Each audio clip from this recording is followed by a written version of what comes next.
Assalamu alaikum wa rahmatullahi wa barakatuh. Hello and welcome back to Business Today. Viewers, today we will be introducing a few renowned entrepreneurs, Mr. Mohammed Mamunur Rashid and his business partners from Badshah Palace, where we will be discussing what's inspired them to go into that event management business and their journey to it. We also have on the show today our practicing barrister, Mr. Abu Sufyan, who will be talking about businesses and immigration issues. Just before we go into our guests, I would like to remind the viewers to feel free to call in any time. They could call in or email us at businesstoday@ntveurope.net. That's businesstoday@ntveurope.net. So without further ado, may I introduce our guest? This is Mr. Mamunur Rashid and Mr. Shafiq Ali. Shafiq Ali. And Mr. Mohammed Shalim. Mohammed Shalim, and practicing barrister Abu Sufyan. Correct, yeah. Well, I'm going to go straight on to Mr. Mamunur Rashid. Right. You started off, and how you started Badshah Palace, we'll go into that, but I want to know a bit of background about yourself. So could we get some introduction from you? Sure. Well, firstly, I'd just like to say thank you for the opportunity, Mr. Mukid. And also to all the NTV viewers, thank you for watching, and Assalamu alaikum from Badshah Palace. Thank you. Right. Well, I've been in this country from 1980, studied at Birmingham UCE, Visual Communication 3D Design, worked in various few jobs, and then in 2000, I opened my first business and been self-employed ever since. Okay. So you've gone to university, you've done a master's, is it? No, it's a degree course, Degree course, communication. okay, yeah. Interesting. How come you didn't proceed with that sector or that industry? Well, to be honest, I didn't actually finish my course completely. I came out and I pursued a different angle straight off. I went into school as an assistant, and then from there on I moved into the catering sector. Okay, so you did yes. teaching? Yes. Okay, so you did teaching as an and then assistant. Okay, and then you went into the catering industry. Yes. Okay, well that's interesting. Yes. So Badshah Palace, it started to become very well-known business in West Midlands. Could you tell me what inspired you to go into that business? Well, we felt it was a natural progression of the industry that we were already in. We were in the catering industry. All my partners are, like myself, in the catering industry. And we felt that there was a gap there in the market that we can go into. And the location and the building, we kind of fell in love with it straight away. Building, I must admit, it's a very beautiful building. We fell in love with it straight away when we saw it. And we thought we'll pursue that avenue and see where it gets us. Okay. I understand the building was there for a while, but the council was asking for bids. Is that right? Yes. So we went through. Actually, the building was sold about 3 years before we took it over to a Chinese company, who then put it on the market after their failed bid for a restaurant. And at that point, we kind of approached them. We did go through a bidding process with them as well, won the bid outright, and then progressed on to what is now Badshah Palace. Okay, that's interesting. Well, the other thing I was going to ask you is, when you want to do a wedding hall or whatnot, or whatever business you want to do, you obviously look out for premises. How did you go about it? Did you solely look out for premises, or all three of you got together and looked for various different premises? Well, or was your heart set onto that premise for a while?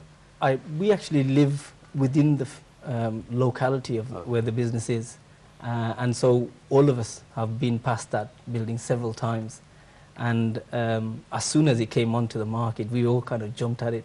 Okay. Yes, so it was an ideal location, and the building, as you said, is a grand building. It is very beautiful.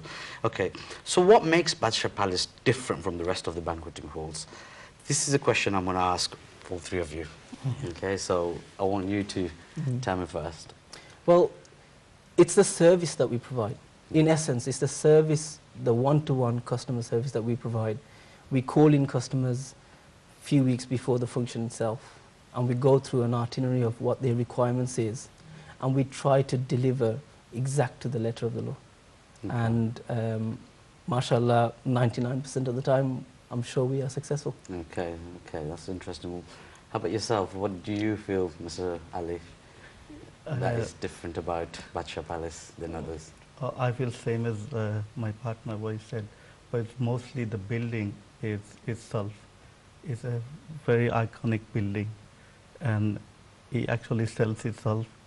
And the service we are providing is, I mean, we try our best to give the best service as possible. Okay, Yeah. interesting. Okay, thank you. And yourself? Yes, my name is Muhammad Shalim, and as a building itself, it's a grade 2 listed building. Obviously, the grandness itself is unique.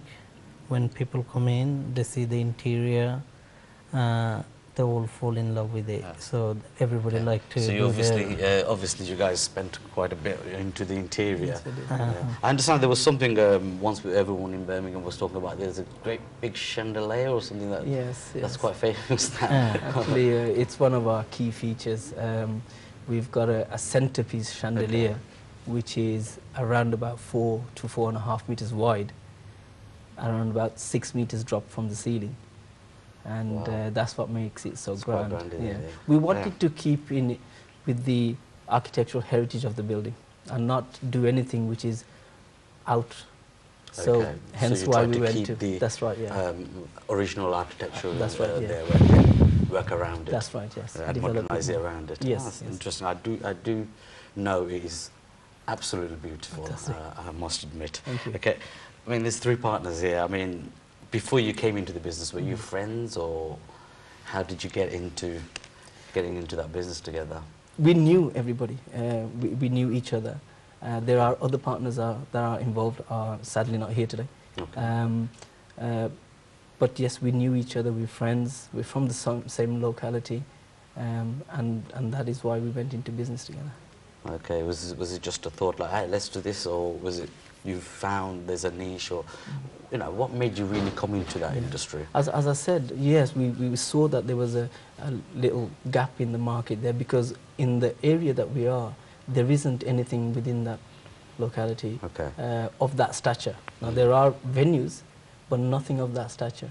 Okay. And we all talked about it. We spent a lot of nights staying up and researching it and how we're going to develop it and things of that sort. And so, yes, we thought about it a lot before we actually jumped into it. Okay, interesting. Okay. Do you have any other businesses yourselves? I did have. I've now relinquished any ownership put over anything else. full-time effort And into my this. job is now full-time there. Okay. Hence the managing director Okay. bit.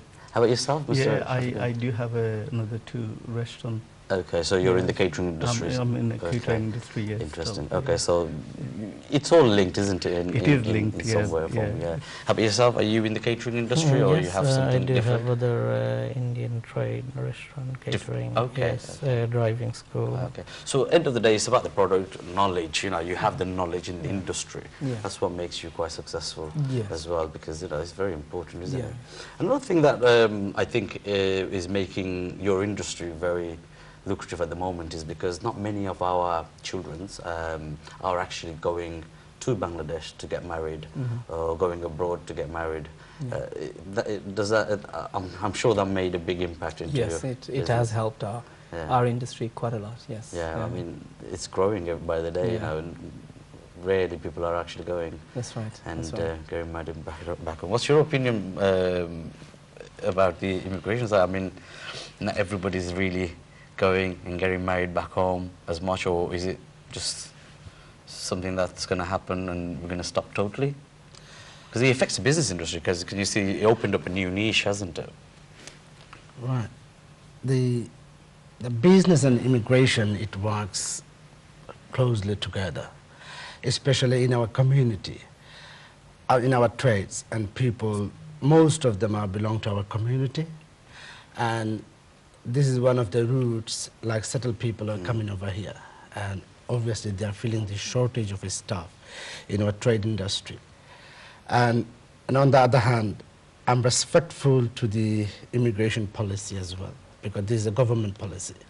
And I'm not here to discuss about the political decisions. It depends on the either Labour Party or Conservative Party, whoever goes to the government. And obviously they have the mandate. They have the mandate to set out the immigration rules, whatever they would like to do. And if it is for the public safety and if it is for the public good, they will follow those rules. And in terms of staff shortages in our catering industry, that's something I'm going to come to you about, staff. What I was saying is, obviously it's made a difference and an impact in different businesses. The principal philosophy of the marriage is different.